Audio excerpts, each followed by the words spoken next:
Pandemi COVID-19 turut berdampak pada sejumlah penjual lukisan di Bandung Raya. Mereka mengaku kehilangan hampir 75% pendapatan akibat penjualan lukisan yang lesu. Para penjual lukisan di Jalan Braga, Kota Bandung ini hanya bisa pasrah. Pendapatan mereka merosot tajam sejak pandemi COVID-19 datang menerpa. Salah satunya Solihin yang sudah 20 tahun lebih berjualan lukisan di trotoar Jalan Braga. Ia mengaku pendapatannya turun sekitar 75% dibandingkan masa sebelum pandemi. Sebelumnya, ia mampu menjual 2 hingga 3 lukisan kepada wisatawan lokal dan asing. Saat ini, 1 lukisan pun sulit sekali dijual. Kalau sekarang mengkhawatirkan banget sih, ya kurang lebih mungkin ya buat makan aja sih kalau sekarang. Buat makan lah, ya kalau misalkan dihitung-hitung secara nominal uang, ya 100-200 ribu lah. Itu pun udah cukup bagus sih kalau 200. Kadang-kadang nol besar sih. Jadi kalau nol besar kan ada beberapa hari kan terhitung dia ambil rata-ratanya berapa. Minus-minus banget sekarang. Kalau dulu kan istilahnya 200 ribu minimal dapat lah satu hari. Meski demikian, Solihin bersama 17 rekan seprofesinya memilih tetap bertahan. Mereka berharap pandemi COVID-19 segera berakhir. Sudah cukup lama Jalan Braga dikenal sebagai sentra penjual lukisan di Bandung.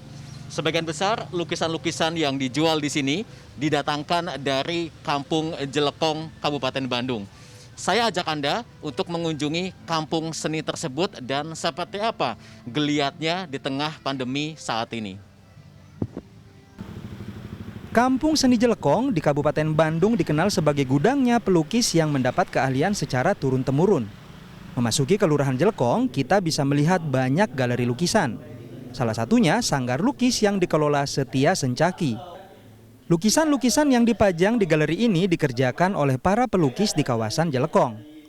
Akibat pandemi, saat ini hanya tersisa 300 pelukis yang masih bertahan dari sebelumnya berjumlah sekitar 600 orang.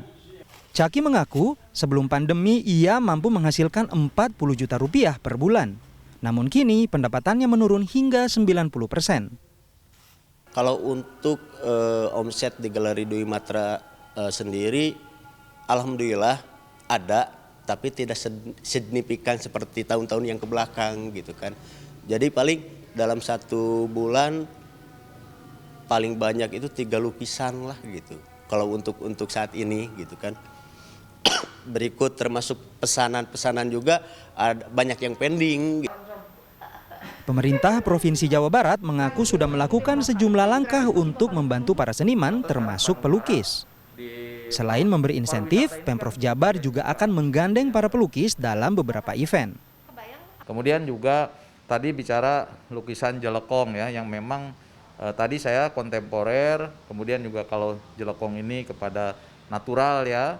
Nah, kita juga inginkan nanti berkolaborasi, kita akan buat event-event ekonomi kreatif dan lain sebagainya, itu bisa kita masukkan di event-event itu supaya menggeliat lagi ya, menggeliat para pelaku pelukis ya, perupa dan lain sebagainya, ini bisa memberikan inspirasi-inspirasi yang bisa kolaborasi dengan pemerintah Provinsi Jawa Barat.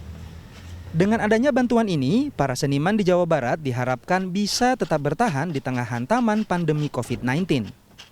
Tim Liputan CNN Indonesia, Bandung, Jawa Barat.